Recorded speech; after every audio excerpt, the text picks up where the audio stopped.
There are a lot of times in life when you are going to be rejected. You will suffer from low self esteem almost all of your life because maybe your parents got divorced or were always fighting, or maybe you were not loved enough in your childhood, or maybe you were bullied.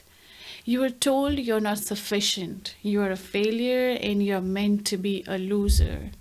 The rejections, negativities, naysayers, and everything wrong happening around you takes power over you.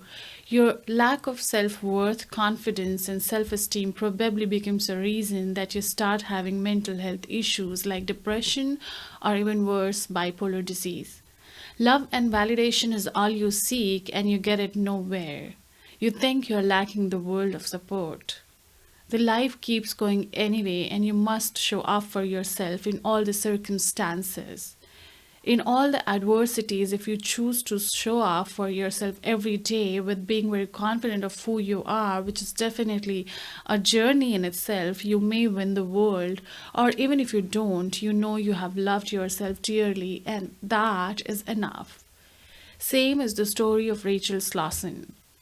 She's crowned as Miss Utah 2020 this spring, a first openly queer contestant to win a title at a Miss USA competition. She will be the first openly bisexual woman to compete in Miss USA. Her story is that of a beautiful journey of self discovery and self love, showing up for herself every day.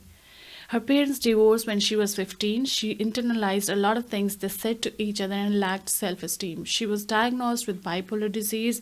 She tried to end her life twice. This was her seventh pageant and fifth time competing for Miss Utah USA. She says halfway through the pageant, she realized that this was going to be her last state pageant, and she knew winning is not necessary because you cannot control that, but you can control how to show up for yourself and try to be the best version of yourself. On the night of the pageant, she was shaking badly that people could see her on the stage. She chose to take a moment and meditate. In the pageant, participants are asked to give a personal statement. It was then she shared her personal experience of being homeless, her personal experience of mental health, and being diagnosed with bipolar disease, and also coming out as the first queer woman to ever compete at Miss USA openly. This helped her this helped her being free of hiding anything about her and letting herself focus on being there as the best version of herself. Just carry her best version at the competition and showing up for herself. She was there for herself, doing her best, which really helped her win the pageant. She tells her story as it is. She faced rejections, life hardships, and failures quite early on in her life, but came through all of it, becoming an inspiration to many people out there.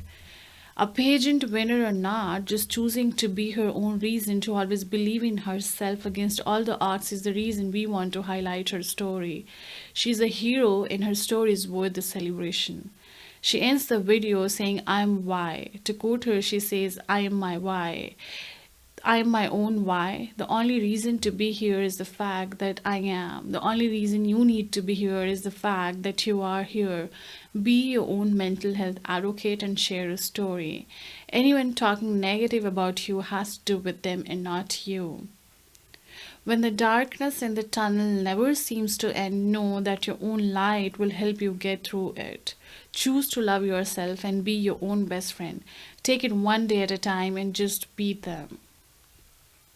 This story also tells us if we are given an opportunity to express our real self, we can make wonders happen. So go ahead and share your story as much. You can see this interview on BuzzFeed as his YouTube channel.